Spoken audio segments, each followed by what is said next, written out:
en este momento un tiempo de adoración a Dios. Hace un par de domingos estábamos acá en el servicio y predicamos, tuvimos un bautismo y después terminó el culto, yo me estaba yendo y me llamaron de vuelta. Me dijeron, no, vení.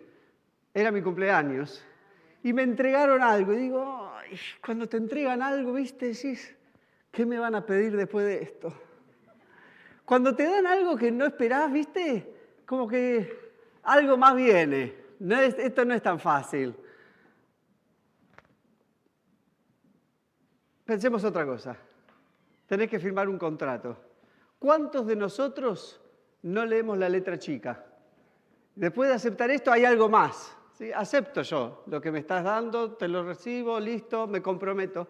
Pero ¿a qué nos estamos comprometiendo cuando recibimos algo? Un regalo, una promesa, un pacto. Estamos haciendo estos domingos una serie de reflexiones sobre los distintos pactos que hay en la Biblia. Nosotros como Iglesia Presbiteriana seguimos una tradición reformada que se llama también teología del pacto. Entonces, para nosotros, la teología del pacto le da el encuadre y el marco a la gran mayoría de nuestras doctrinas presbiterianas. Por eso es importante entender no solamente qué es lo que Dios nos promete, sino también ver en los diferentes pactos cuál es nuestra letra chica, qué es lo que nos toca a nosotros. Hoy quiero combinar estas promesas enormes de Dios y algunas de las cuales implican algo de nuestra parte. Lo lindo que tiene este pacto que vamos a ver hoy es que hay una condición muy fuerte, pero después del contrato vamos a encontrar una adenda, un rectificatorio que nos ayuda a entender mucho mejor el contrato que firmamos con Dios. La propuesta de hoy es que la Biblia nos invita a promover una vida santa como respuesta a las promesas de Dios. Y vamos a repetir varias veces que las promesas de Dios son tanto un privilegio como también una responsabilidad. Las dos cosas. Veamos la segunda lectura que nos leyó Paz en el libro de Éxodo, capítulo 19. Hoy el contexto de lo que estamos enseñando está en el pacto con Moisés. Ya hemos visto el pacto con Adán y Eva en la creación, pacto con Abraham, pacto con Noé.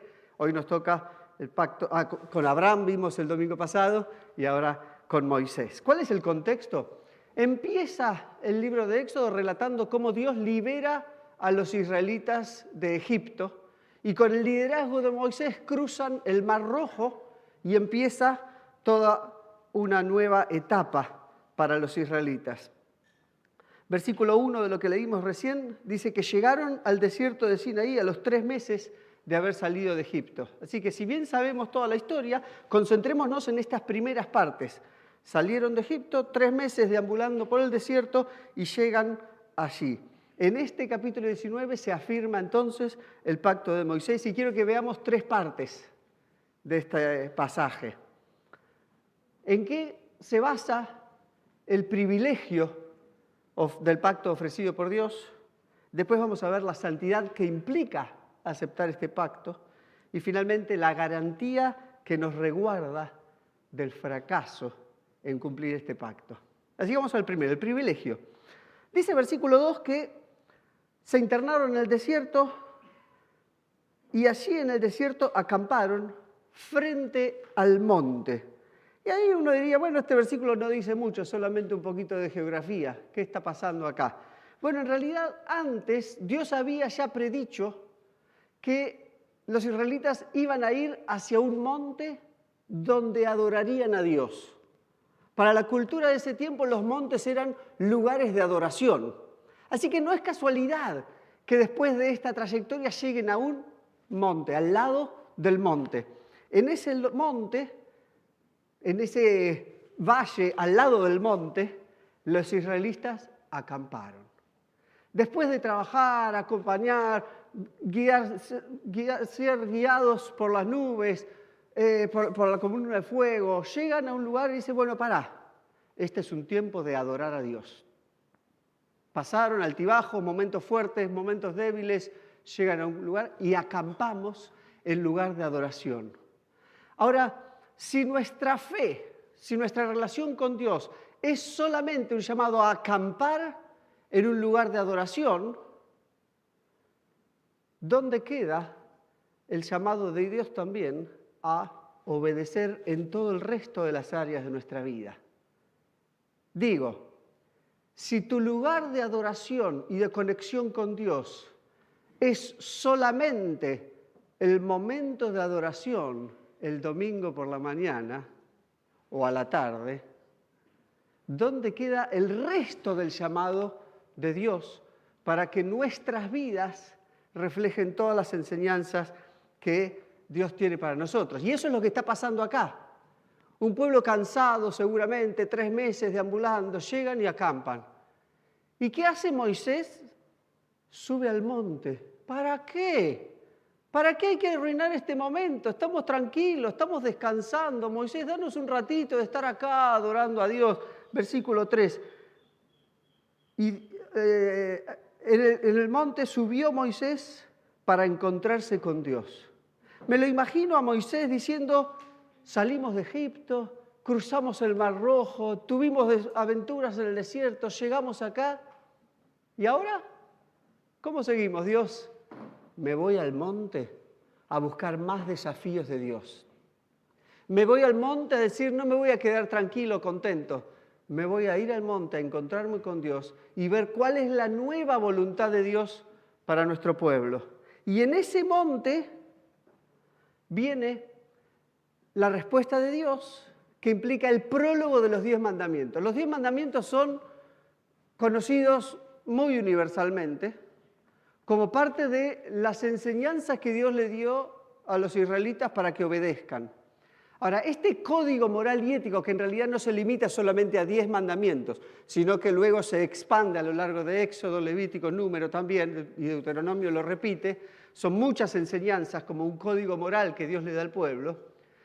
Pocos saben que tiene un prólogo, pero si no entendemos el prólogo, difícilmente captemos bien cuál es la intención de Dios de esas leyes. Por eso, antes de llegar a los 10 mandamientos y todas las leyes que Dios le da, que muchos de nosotros ya conocemos, hoy nos vamos a presentar en cuál es el prólogo que nos ayuda a entender aquello. Lamentablemente, muchos piensan que los 10 mandamientos son la condición de Dios para aceptar a la humanidad. La condición que Dios tiene para después poder bendecirnos. Si cumplís los 10 mandamientos, quédate tranquilo, va a ir todo bien. Pero justamente el prólogo nos explica que es al revés. Por eso es importante que el prólogo de los 10 mandamientos comience mirando para atrás al Éxodo. Porque Dios no les da los 10 mandamientos para ver si te libero de Egipto. No, es primero te saco de Egipto, te acompaño en toda la travesía del desierto, te cuido, te bendigo, te ayudo. Y ahora que entendiste que mi amor por vos es incondicional, vení que te voy a dar instrucciones de cómo vivir para que te vaya bien en la vida. En eso estamos hoy. Entonces Dios le responde, anúnciale esto al pueblo. Versículo 4. Ustedes son testigos de lo que hice con Egipto y de que los he traído hacia mí como sobre las alas de águila. Ustedes son testigos. El hebreo literalmente dice, ustedes mismos han visto. Dios le manda a Moisés a decirle esto al pueblo, es decir, que muchas cosas Dios hablaba con Moisés como líder y lo guiaba para que Moisés le diga al pueblo muchas cosas, pero otras el pueblo mismo había visto. Por ejemplo, Dios mandó a Moisés a hablar con el faraón para avisarle que iba a mandar las plagas. El pueblo no sabía muy bien qué pasaba en esas charlas íntimas de Moisés con el faraón, salvo algunos habrían sabido, pero en general era un diálogo más personal. Pero todo el pueblo había visto las plagas, no era algo oculto para ellos.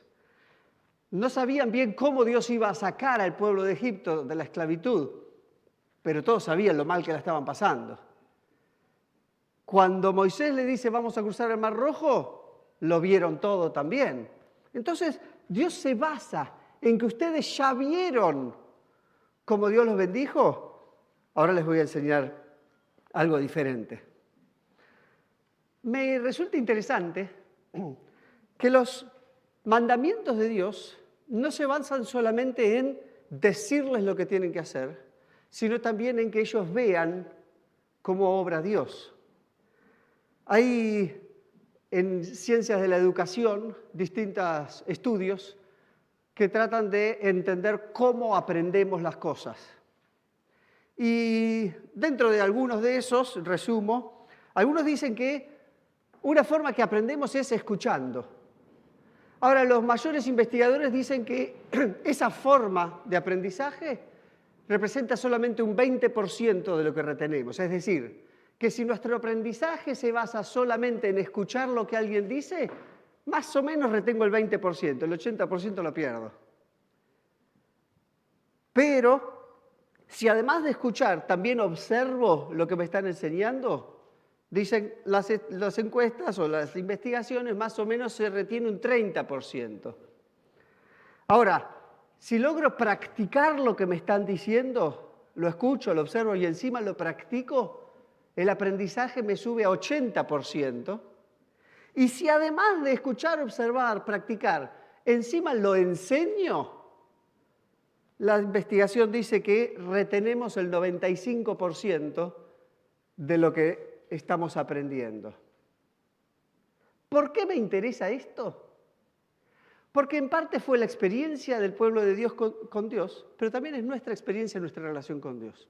Es decir, ¿en qué se basa nuestro crecimiento en la fe? ¿Cómo podemos decir, si yo creo en Dios, ¿cómo hago para echar raíces más profundas, más sólidas? Bueno, una partecita de fortalecimiento podría ser voy a escuchar. Me imagino al pueblo queriendo mejorar y entender mejor la relación con Dios, voy a escuchar a Moisés. Y que Moisés me diga, y bueno, y así voy a entender algo más. Quizás habrían retenido el 20%, quizás aquí nosotros también. Si solamente nuestra búsqueda de Dios se limita a escuchar una enseñanza de 25 minutos por semana, tal vez nuestro crecimiento sea mínimo.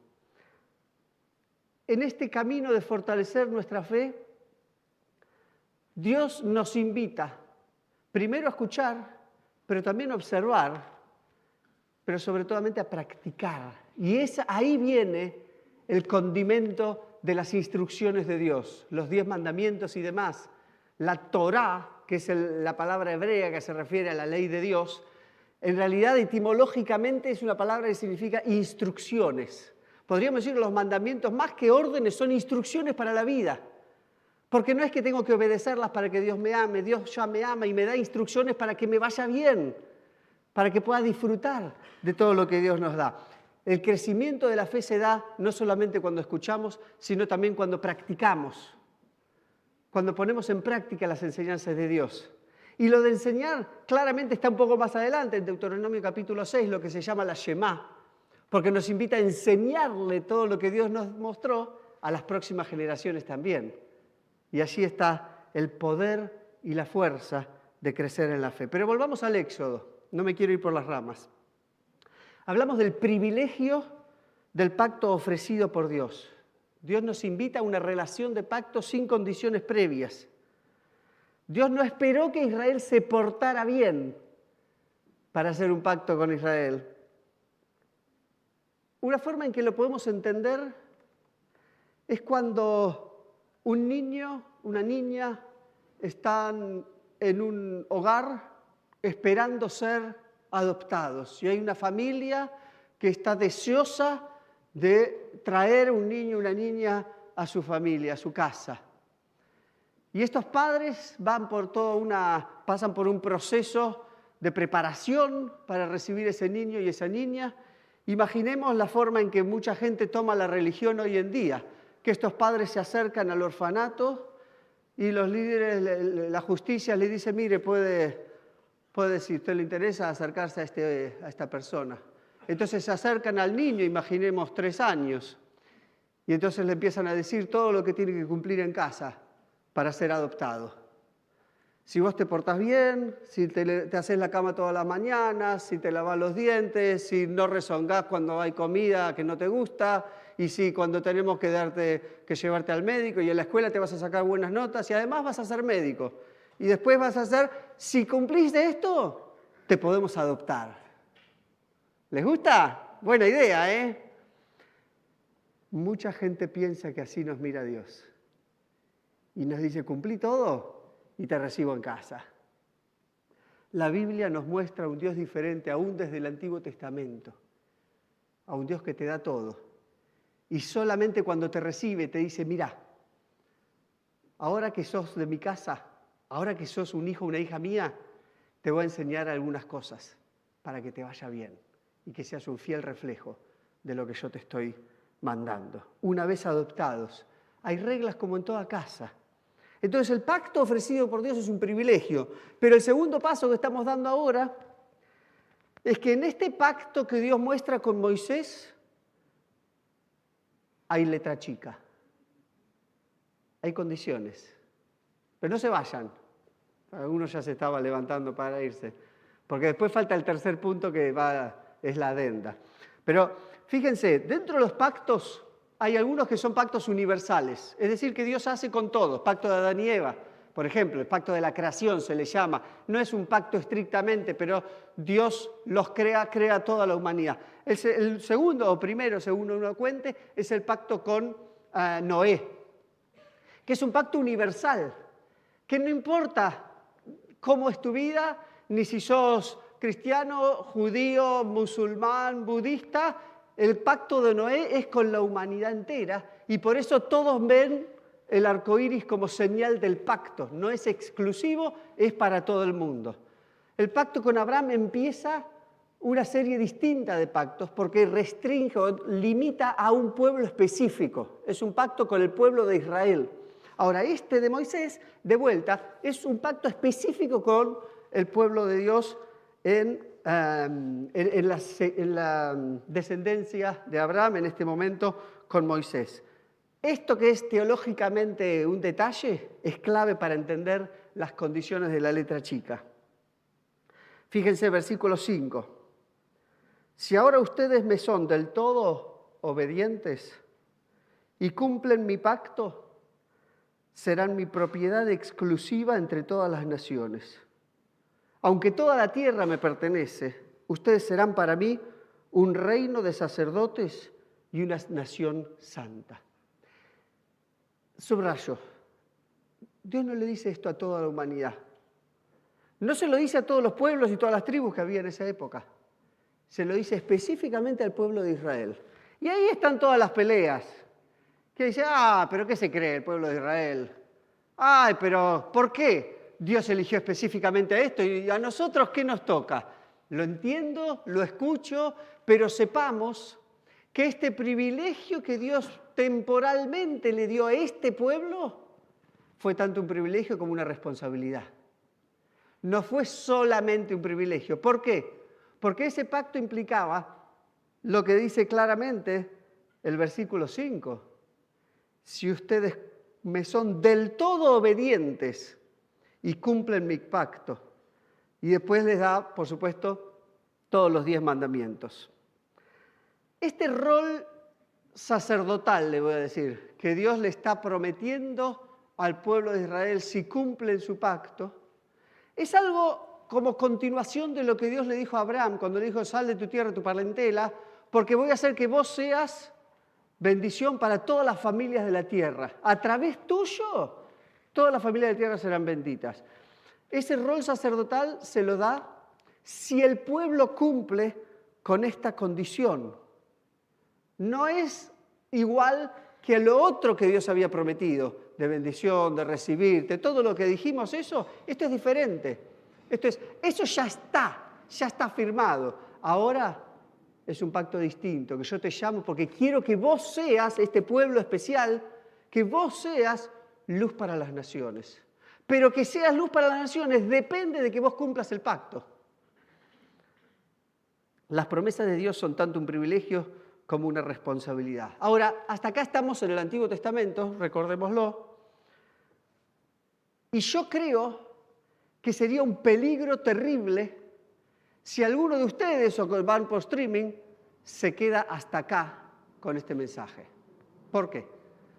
Porque si lo único que este texto nos dice es que Dios nos recibe, pero después nos pone una carga encima, que nosotros debemos cumplir todo, porque si no cumplimos, se cae el pacto de Dios, perdimos. Estamos en el horno. Lo único que vamos a lograr es, bueno, vamos, me voy a poner las pilas y voy a tratar de obedecer todo lo que Dios me dice, porque si no, estoy en problemas. Pero eso no es el Evangelio. Eso fue un contrato y un pacto especial que Dios hizo con Moisés y con su pueblo. Lamentablemente la Biblia nos dice que Israel fracasó en ese pacto. Lo dice claramente la Biblia. Israel quebrantó el pacto. Por eso después tenemos todos los profetas que van anunciando de este quebrantamiento, van llamando al arrepentimiento, vuelven a llamar a la conversión, finalmente caen el pueblo de Israel como pueblo especial de Dios. Y ahí viene el Evangelio. Estas historias de fracaso de cumplimiento del pacto de Dios apuntan a un Jesús que cumplió fielmente todo lo que Dios le había pedido. Y en ese cumplimiento de Jesús se abre la invitación para que cada uno de nosotros, de cualquier etnia, de cualquier nación, podamos también entrar en ese pacto restaurado por la sangre de Jesús. Por eso yo me refiero a que este pacto con Dios tiene una adenda rectificatoria, que es ahí donde entra Jesús. ¿Qué pasa ahora a nosotros? Ya no al pueblo de Israel, sino a nosotros, como pueblo que hereda ese pacto de Dios. ¿Qué pasa con nosotros si no logramos cumplir con esa responsabilidad? Bueno, por eso agregamos el texto de Hebreos. Hebreos capítulo 3, que si bien hicimos el año pasado toda una serie de Hebreos, hoy necesitábamos sí o sí volver a este capítulo 3, porque lo que el autor de los Hebreos nos rescata es la tercera parte de este mensaje, es que hay una garantía que nos respalda para no quebrantar el pacto con Dios. Y esa garantía es Jesús. 3.1 dice, hermanos, ustedes han sido santificados. Han sido santificados y tienen parte en el mismo llamamiento celestial. Por tanto, consideren a Jesús. La versión que leía Gerardo era, presten mucha atención a Jesús, algo así, ¿no? Fijen su atención en Jesús. Es Él el que nos permite no caernos en una depresión o frustración o culpa por no cumplir absolutamente todos los términos del contrato. Él fue fiel al que lo nombró, como lo fue también Moisés. De hecho, Jesús ha sido estimado digno de mayor honor que Moisés, porque Jesús cumplió enteramente las condiciones de ese pacto y de esa manera enmendó nuestra desobediencia. Entonces, ¿qué hacemos nosotros ahora?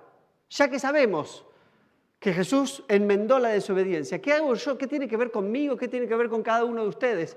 Que todavía, si tenemos que ser sinceros, nuestra vida sigue siendo a veces un sube y baja. Y a veces nos vamos súper comprometidos con Dios y afianzamos nuestra relación y nuestra confianza y decimos, la verdad, por un tiempo me alejé, pero ahora me voy a mantener firme y voy a leer la Biblia y voy a hacer que toda mi vida se alinee con lo que Dios quiere y no voy a faltar ningún domingo más a la iglesia, pero además los lunes también, y aparte voy a participar del estudio bíblico. ¿Y cuánto te dura? En el mejor de los casos dura un par de meses, pero en algún momento nuestra debilidad humana nos vuelve a mostrar que esa firmeza y decisiones, por más buenas que sean, no son perfectas y pueden caer en arruinar todas las buenas intenciones que podemos tener. Por eso, el Espíritu Santo viene en auxilio de nuestra debilidad. Y nuestra santidad no depende solamente de nuestras buenas intenciones, sino del Espíritu Santo de Dios que trabaja en nosotros, santificándonos. Esa es la diferencia entre santidad y santificación para algún momento. Pero el Espíritu Santo de Dios viene a nosotros a completar la obra que Dios hace en nosotros, no por causa de nuestras buenas intenciones, sino a pesar de nuestra debilidad. Por eso Filipenses 1:6 nos promete que el Espíritu Santo va a completar la obra que Dios empezó, que no se va a cortar. Pacto con Moisés, que heredamos nosotros a través de Jesús, es un privilegio y nuestra responsabilidad también. ¿Qué pasos tiene el entendernos nosotros como herederos de ese pacto? Por un lado, arrepentirnos cada vez que conscientemente le fallamos a Dios, confesar a Dios nuestra falta, nuestra debilidad, nuestra humanidad cuando no llevamos a cabo lo que le prometimos, pero también recibir el perdón que solamente en Jesús podemos recibir y celebrar la nueva oportunidad que Dios nos da. Ese es el verdadero evangelio.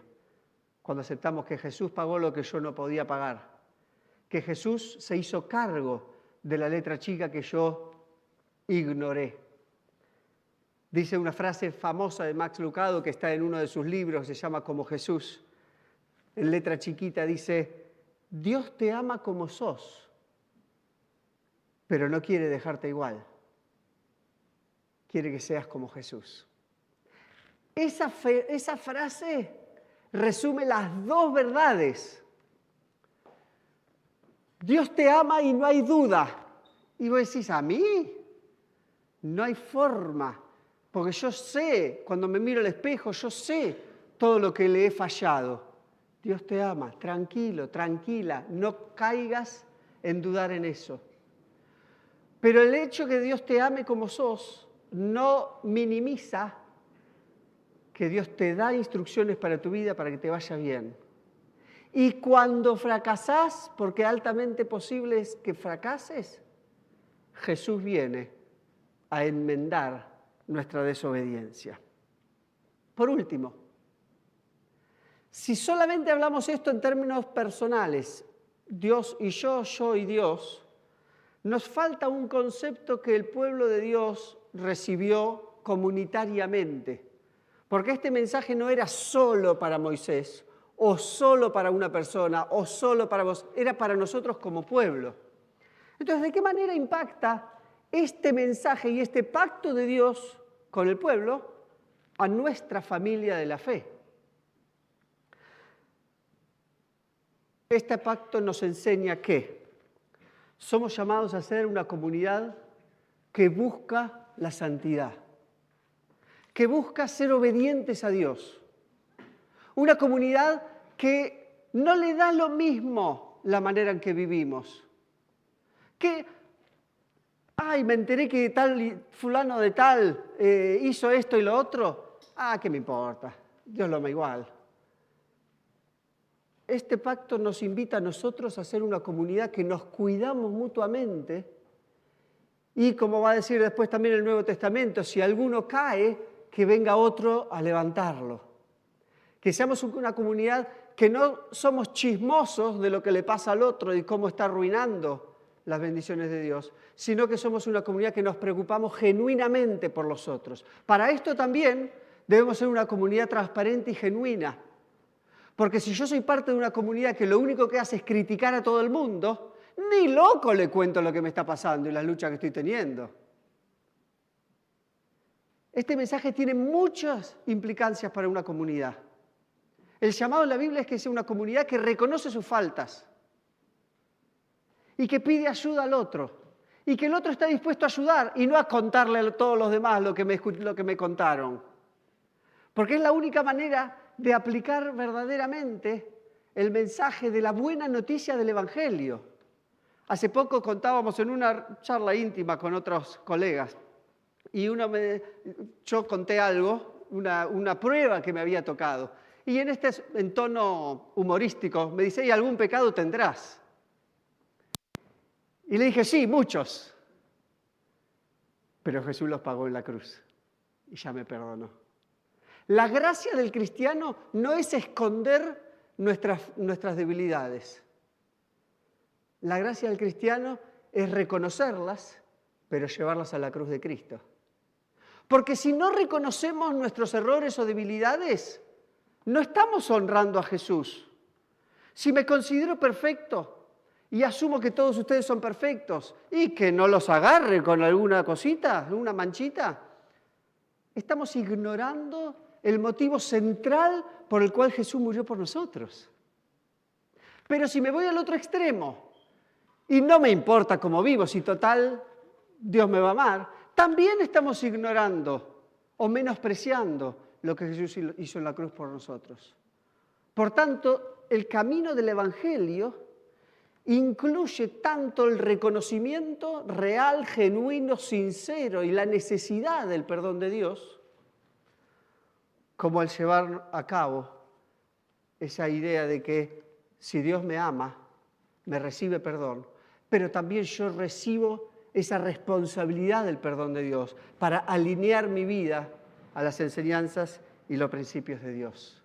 Quiera esta enseñanza de la Biblia para el pueblo de Dios darnos también a nosotros como comunidad un llamado a ser una comunidad empática, misericordiosa y que nos ayudamos unos a otros con el amor de Dios en nuestras debilidades.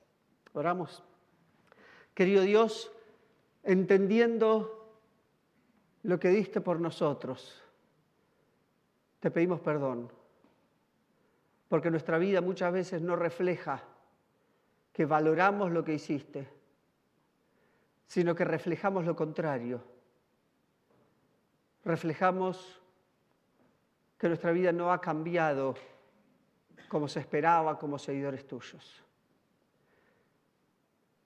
Si hoy alguien está en una búsqueda de Dios, yo lo invito a que hoy reconsidere cómo está llevando a cabo su vida. Y cada uno de nosotros podamos hoy frente a Dios reconocerlo. Y a vos, Señor, te decimos gracias porque nos amás a pesar de nosotros.